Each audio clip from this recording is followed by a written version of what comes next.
A demigod or denizen of the heavenly planets is destined only to enjoy the reactions of his past good karma. He cannot voluntarily initiate any spiritual activities. Animals are likewise bound by karmic reactions and are too steeped in gross ignorance to undertake any pious activities independently. The human birth alone is most conducive for spiritual life and service to the Supreme Lord. A spiritual master is essential for everyone. Yet the fact remains that this body is transient.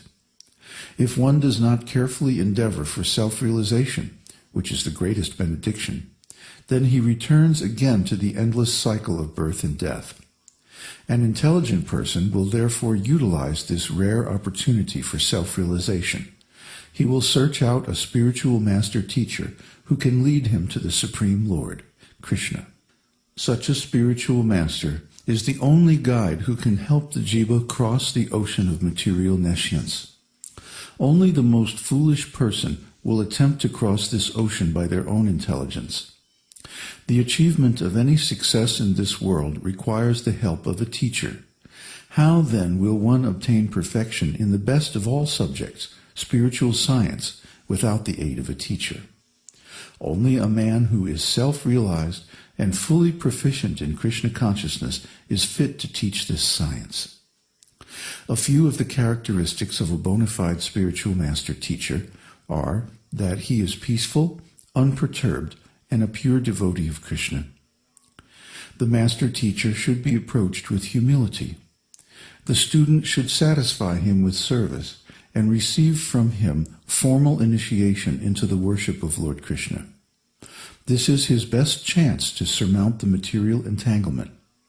The jiva's inherent love for Krishna lies dormant in the heart and can easily be revived by a qualified spiritual master. But the student can just as easily lose this chance by challenging the spiritual master through speculative debates and mischievous logic. He must evade such pitfalls, surrender to the spiritual master's instructions, and receive the proper mantra from him. As for householders, they should take shelter of a bona fide spiritual master and remain within the varnashram system. A good brahmana is fit to be a spiritual master for all the other varnas or social orders, as long as he is a devotee of Lord Krishna. But if a brahmana spiritual master is not available, then a spiritual master from another varna should be searched out. If there is a choice, the householder would be best advised to accept initiation from a spiritual master who is a qualified brahmana. But a real spiritual master is one who is conversant with the science of Krishna consciousness.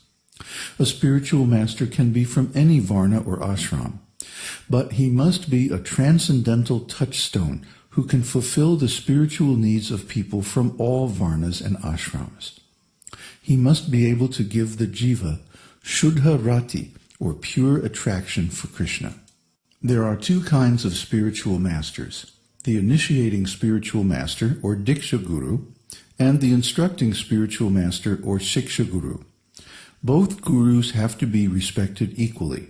This is the key to success in Krishna consciousness. The diksha guru initiates his disciple into the chanting of the holy name and gives the diksha mantra, or Gayatri mantra. The shiksha guru imparts sambandha jnana, or the knowledge of the jiva's relationship with the Supreme Lord and his energies. The diksha guru is one, but the siksha guru can be many. In fact, all the pure Vaishnava devotees who benedict the world by distributing the holy name are siksha gurus. Never make the mistake of judging the guru to be an ordinary mortal. The spiritual master is the representative of Lord Krishna's potencies, sent by the Lord as the eternal master of the disciples. He must always be worshipped as an eternal associate of the Supreme Lord, empowered by the Lord's superior spiritual potencies. On the other hand, the spiritual master must never be considered to be the Supreme Lord himself, for this is Mayavadi philosophy and is not in line with the pure Vaishnava conclusions. The Vaishnava devotees are very wary of such misinterpretations because the Mayavadi whirlpool of word jugglery is so contaminating to the heart. The spiritual master must always be worshipped according to the scriptural conclusions, for when properly concluded, this worship results in pure Krishna consciousness. Before one can worship Krishna, he must first worship the spiritual master. While doing Guru Puja, one should offer the Guru a seat, foot wash, arghya or mouthwash, bath, cloth, ornaments, and so on. Then, with the spiritual master's permission, one may begin worship of Radha Krishna. The deity's prasadam is given to the spiritual master first, then to the demigods or forefathers. Just as the disciple is required to get the spiritual master's blessings before worshipping Radha Krishna, before chanting the holy name, the disciple should remember the spiritual master and his instructions by reciting the Guru Pranati prayer. One who disrespects the spiritual master commits a serious offense that will expel him from the path of bhakti.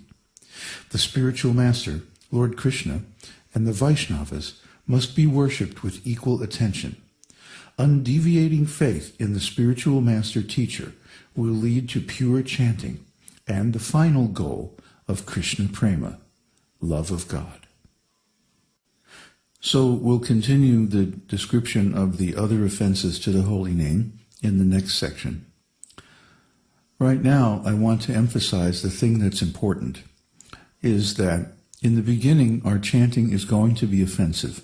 There's no way to avoid it, because our minds are contaminated by material consciousness.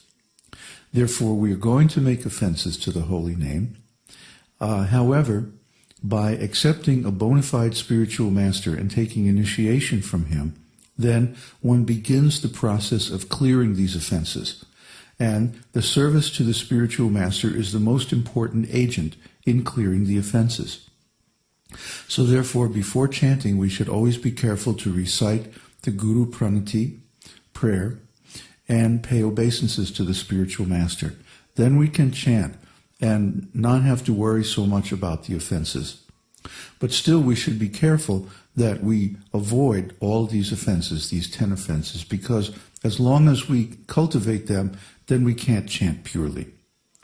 So when one comes to the point where he can chant offenselessly, and this may take many years of study and practice, then at some point you have to take 6 months to a year off and just chant the holy name of the Lord.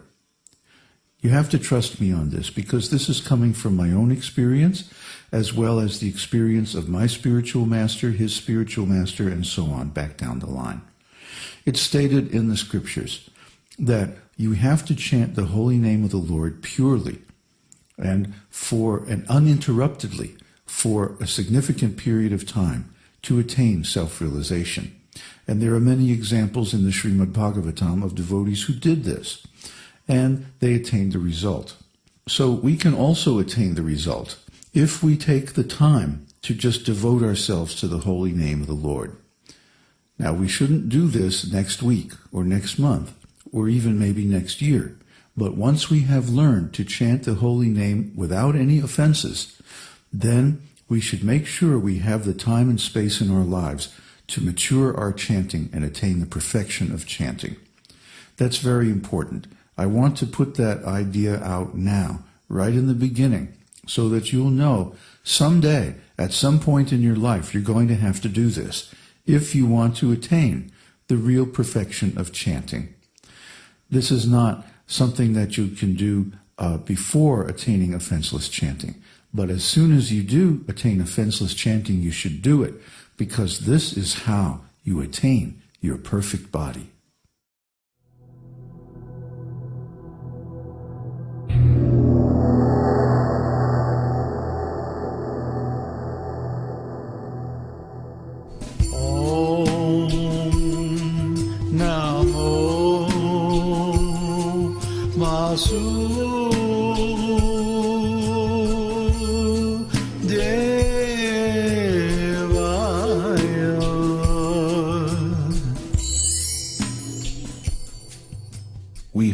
you've enjoyed this edition of Your Perfect Body. This is David Hughes, your host, reminding you to visit us on the web at esotericteaching.org, where you can purchase the complete Esoteric Teaching Introductory Seminar DVD and many CDs of transcendental music and mantras.